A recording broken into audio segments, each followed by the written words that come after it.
الحمدللہ رب العالمین والصلاة والسلام علی محمد الامین فاعوذ باللہ من الشیطان الرجیم بسم اللہ الرحمن الرحیم۔ آنی و فانی تمام معجزہ ہائے ہنر، کار جہاں بے ثبات کار جہاں بے ثبات۔ آنی و فانی تمام معجزہ ہائے ہنر، کار جہاں بے ثبات کار جہاں بے ثبات۔ آگے کیا کہتے ہیں کہ جو کچھ بھی آ رہا ہے اس دنیا میں اور جو کچھ بھی فنا ہو رہا ہے، آنی و فانی، جو بھی آ رہا ہے اور جو کچھ بھی اس دنیا سے کوچ کر رہا ہے، یعنی انسانوں میں معجزہ ہائے تمام، معجزہ ہائے ہنر، یعنی یہ آنی فانی کون ہے؟ انسان۔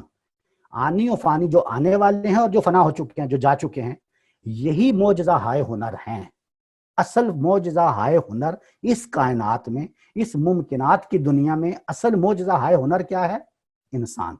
کار جہاں بے ثبات کار جہاں بے ثبات، باقی کار جہاں جو ہے یہ اس کی تسخیر کے لیے ہے، اس کی وہ اہمیت نہیں جو انسان کی ہے۔ اول و آخر فنا، باطن و ظاہر فنا، نقش کہن ہو کہ نو، منزل آخر فنا۔ اول و آخر فنا، اول ہے کوئی چیز یا آخر ہے، اس کو فنا ہونا ہے۔ باطن و ظاہر فنا، یعنی کوئی چیز چھپی ہوئی ہے یا ظاہر ہے، اس کو بھی فنا ہونا ہے۔ نقش کہن ہو کہ نو، نقش جو ہے وہ پرانا ہو یا نیا، منزل آخر فنا، آخر کار اس کو فنا ہونا ہے۔ یہ بھی کلیئر ہے، بڑی بیانیہ سی بات ہے، کوئی اگر اس میں بات ہے تو پوچھ سکتے ہیں۔ ہے مگر اس اب دیکھیں یہاں پہ نظم، جو نظم قائم ہے، یعنی اوپر سے کنیکٹ ہو رہی ہے بات، وہ یہ ہے کہ ہر نقش، ہر تخلیق کو یہاں پہ فنا ہونا ہے، منزل آخر فنا، یہاں تک بیان کر دیا۔ لیکن آگے وہ کہہ رہے ہیں کہ ہے مگر اس نقش میں رنگ ثبات دوام، جس کو کیا ہو کسی مرد خدا نے تمام۔ لیکن وہ نقش، اب دیکھیں اصل میں اوپر سے دیکھیں، انہوں نے فلسفیانہ مسائل سے بات شروع کی، یعنی پہلے انہوں نے زمان و مکان کے فلسفے سے شروع کیا، پھر وحدت الوجود کے فلسفے سے، اور پھر آگے چل کے یعنی جزا اور سزا کے فلسفے کو بیان کیا۔ یہ سارے فلسفیانہ ہیں چیزیں، لیکن اب وہ آہستہ آہستہ مسجد کے ٹاپک کی طرف بڑھ رہے ہیں۔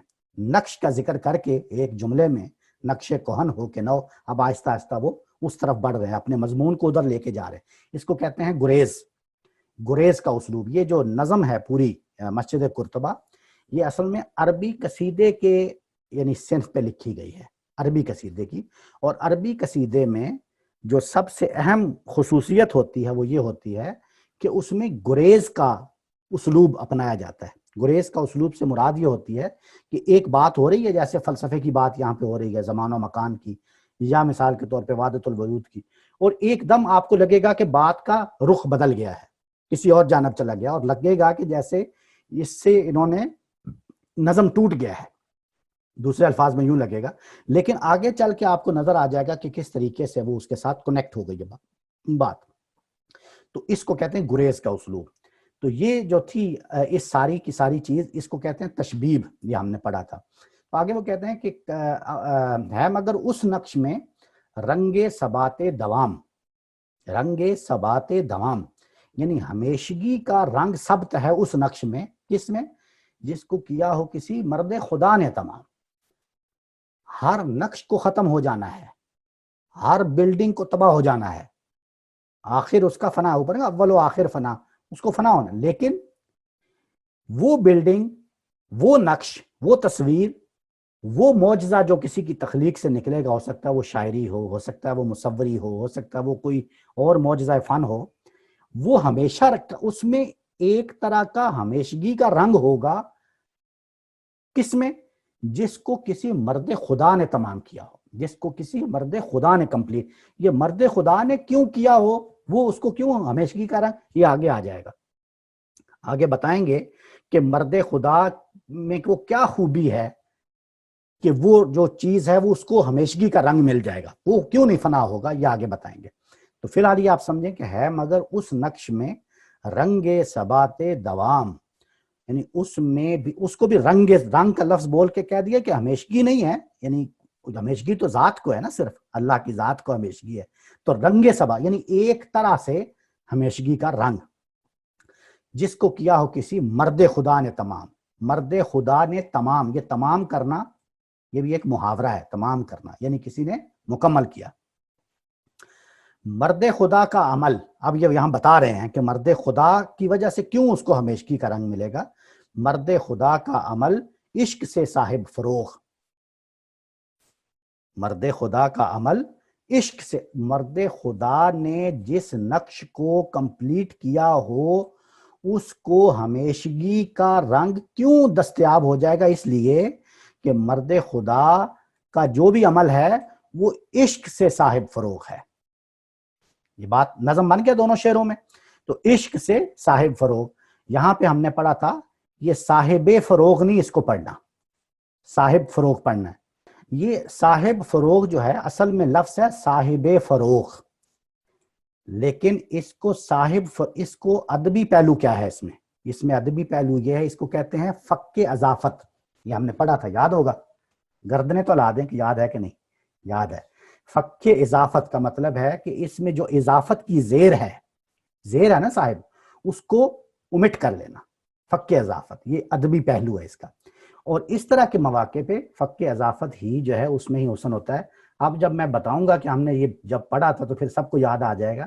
جب یہ پڑھا تھا ہم نے فک اضافت، تو اس کی میں نے ایک مثال دی تھی سرائکی کے چند شعر سنا کے، اب یاد ہے آپ کو کہ نہیں؟ سرائکی کے کچھ شعر میں نے سنائے تھے، جی ہاں جی ہاں، آ گیا نا یاد؟ تو اس میں نے یہ فک اضافت کی مثالیں دی تھی۔ تو اینی ہاؤ اب نئے لوگوں کے لیے دوبارہ سنا دیں۔ دوبارہ سنا، چلیں جلدی سے سنا دیتا ہوں میں۔ وہ تھا کاف قاضیہ، اب پتہ نہیں آپ لوگوں میں سے سرائکی کتنے لوگوں کو سمجھ آئے گی، لیکن بہرحال کاف قاضیہ یعنی قاضی صاحب جو جج ہیں، جسٹس، اس کو وہ مخاطب کر رہا ہے۔ کاف قاضیہ کھول کتاب ڈسا، اڈوں وقت نماز اڈوں یار آ گئے، یعنی میرا فیصلہ کر رہے ہیں۔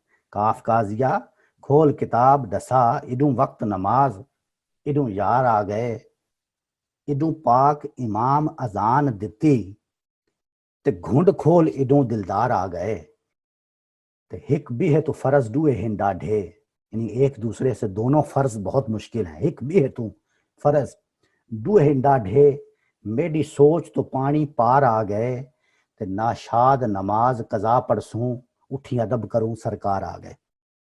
تو یعنی یہاں پہ میں نے جو مثال دی تھی وہ تھی وقت نماز، اڈوں وقت نماز، وقت نماز نہیں، اڈوں وقت نماز۔ اس میں سرائکی میں بہت سارے اشعار ہیں جس میں اس طرح کی مثالیں ملتی ہیں۔ تو اس کا ادبی پہلو کیا ہے؟ فک اضافت، یہ یاد رکھیے گا، اس میں اضافت کو امٹ کر لیتے ہیں، یعنی زیر جو ہوتی ہے اس کو امٹ کر لیتے ہیں۔ عشق ہے اصل حیات، موت ہے اس پر حرام، مرد خدا کا عمل عشق سے صاحب فروغ یعنی صاحب فروغ یعنی فروغ پانے والا، فروغ حاصل کرنے والا۔ فروغ سے جتنے بھی الفاظ ہوں گے اس میں سے جو مرضی آپ اس پہ وہ کر لیں اس کا ترجمہ، تو وہ اس پہ فٹ آئے گا۔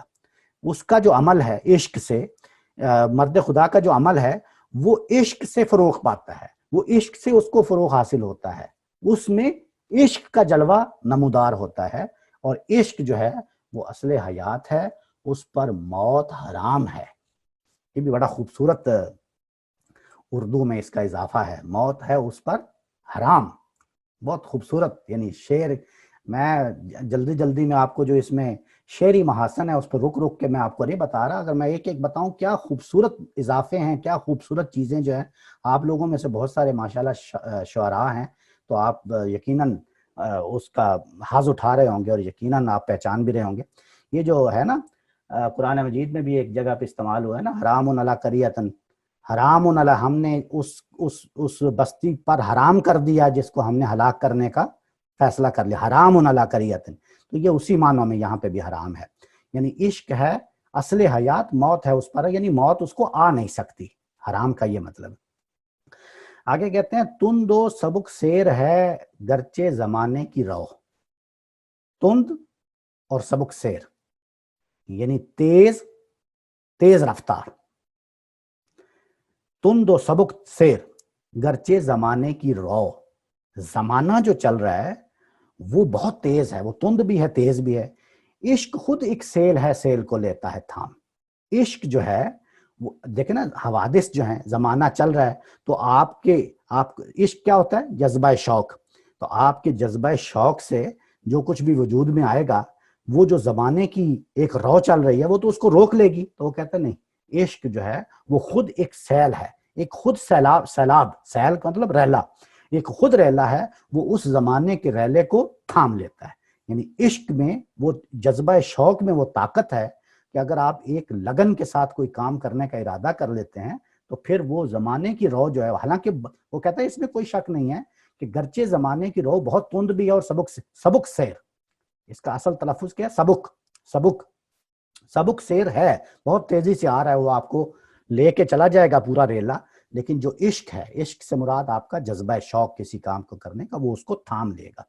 عشق کی تقویم میں عصر رواں کے سوا اور زمانے بھی ہیں جن کا نہیں کوئی نام. کیا خوبصورت شعر ہے. عشق کی جنتری میں، اس کے کیلنڈر میں، تقویم مطلب کیلنڈر، عشق کے کیلنڈر میں عصر رواں کے سوا، یہ جو زمانہ چل رہا ہے، یعنی 2020 اور 2015 اور یہ جو زمانہ اس وقت چل رہا ہے، اس کے سوا اور بھی زمانے ہیں، ان کے کوئی نام نہیں ہوتا.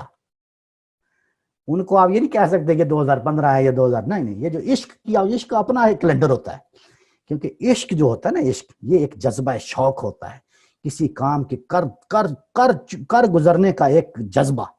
یعنی اس کے لیے یعنی ہدف وہی ہو جاتا ہے، وہ جو کام جس کے بارے میں وہ سوچ لیتا ہے، پھر پورے کی پوری تن من دھن اس کے پیچھے ہوتا ہے کہ یہ کام اب مجھے کرنا ہے. تو یہ جو آپ کا جذبہ ہے، جس کو جذبہ شوق یا عشق کہتے ہیں، اس کا کوئی کیلنڈر نہیں ہوتا، اس کا اپنا ہی ایک کیلنڈر، یہ اپنا ایک زمانہ پیدا کرے. اس کو کوئی نام نہیں دے سکتے آپ کہ یہ کوئی 1985 تھا یا 1995 تھا، نہیں، ایسا کوئی نام. اس کے اپنا ہی ایک زمانہ ہے اور اس کا کوئی نام نہیں ہوتا. عشق دم جبرائیل، عشق دل مصطفیٰ، عشق خدا کا رسول، عشق خدا کا کلام. ہے کوئی جواب اس شعر کا؟ یعنی آپ شعراء حضرات بتا سکتے ہیں کہ کیا خوبصورت ہے. اچھا، اس میں جو ایک ادبی پہلو ہے، پہلے میں آپ کو وہ بتا دوں.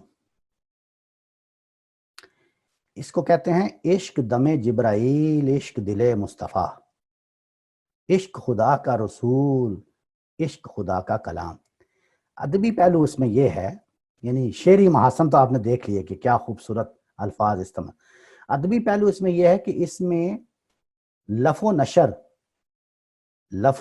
مرتب اور لف و نشر غیر مرتب، یہ ہم نے پڑھا تھا نا. لف و نشر یہ ہوتا ہے، پہلے یہ سمجھ لیں لف و نشر ہوتا کیا ہے.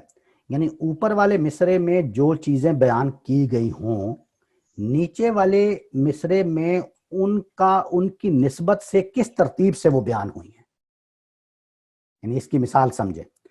غالب کا شعر ہے نا، ایک سب آگ ایک سب پانی، ایک سب آگ ایک سب پانی، دیدہ و دل عذاب ہیں دونوں. تو اب جو دوسرے مصرے میں لفظ کیا ہے؟ دیدہ و دل، یعنی آنکھیں اور دل. تو اب اوپر والے مصرے میں کیا تھا؟ ایک سب آگ ایک سب پانی. اب مجھے بتائیں دیدہ و دل، یعنی آنکھیں اور دل، اوپر والے مصرے میں آگ کس کو کہا گیا ہے اور پانی کس کو کہا گیا ہے؟ نیچے والے مصرے بتائیے جی. آگ کیا ہے؟